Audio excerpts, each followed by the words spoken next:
Yeah. Married for 15 years and I've got 2 children.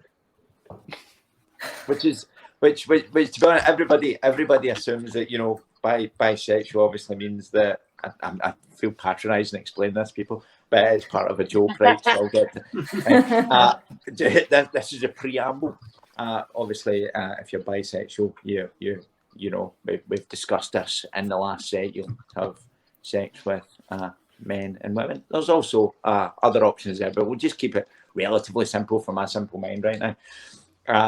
And everyone thinks that if you know the opposite of that, somebody that doesn't have sex with anyone, you know, that's asexual, but it's not. It's being married for 15 years with 2 children.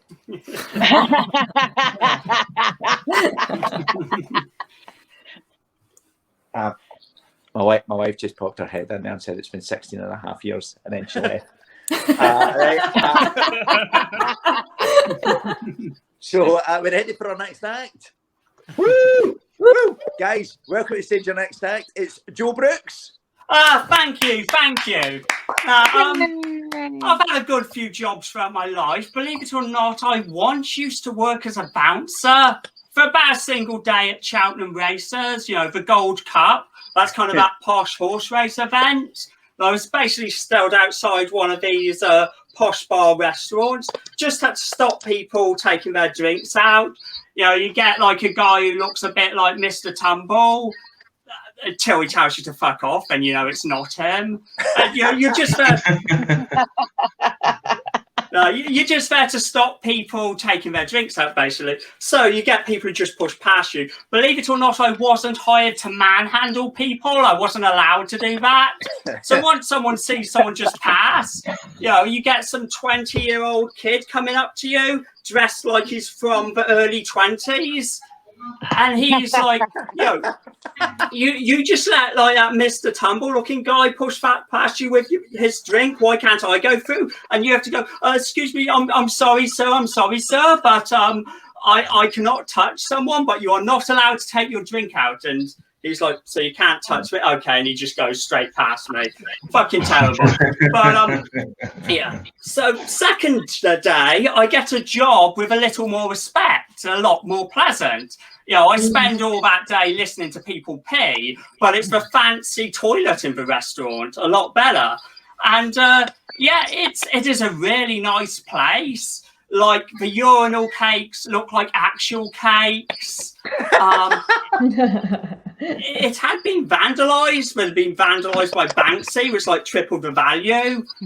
You know, the whole place smelled like mint. Literally a place for people to come when they want to pretend their shit doesn't stink.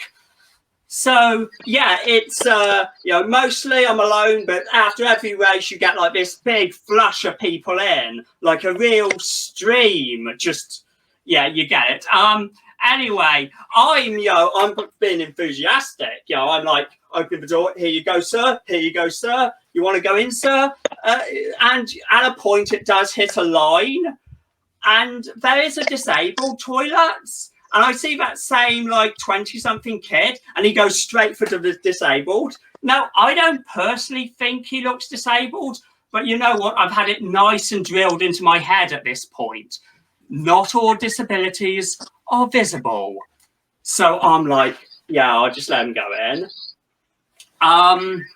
Yeah, next day, not as nice a place. I'm put outside by like the Portaloos, and this place is awful. Like I'm basically there to make sure no one kicks one of them over. And I mean, they also have someone to clean up all the vomit. It's called a dog. So yeah, it's like you go in, like one of them's so bad, like the shit is literally stuck to the roof. I'm like, how did he do that? Like he must have been a pro athlete, like did a handstand, pushed his ass to the literal roof, and just fired off with such force. It's stuck there. The fart drive the whole thing. But yeah, I'm not opening the doors anymore, because you open the doors, you just get a bit, the smell just knocks you back. Plus, he might not go in there. But yeah, then I see that same 20-something kid I see approaching me. This time he's with like his mates. He's got like his girlfriend on his shoulder. And I'm like, here's my chance. Because there is a disabled Portaloo, and believe it or not, it's quite nice. And I'm like, I go to it and I swing it open. I go, here you go, sir. And he goes, fuck off, mate. I'm not disabled. And I start, no, whoa, sir, I remember yesterday, sir, you're definitely disabled. And he's like, okay, piss off. And he ignores the disabled Portaloo, goes into one of others, pulls the door open, slams it shut. And then, this scream, this howling scream, he comes out. Obviously, that shit wasn't as dried to the ceiling as it could have been, because it's came down. Now, he may not be disabled, but he is going to need a fucking scalp transplant. I've been Joe Brooks, thank you. Woo! Well, Brooks, everyone. Joe was telling us there about when he was a bouncer and when people were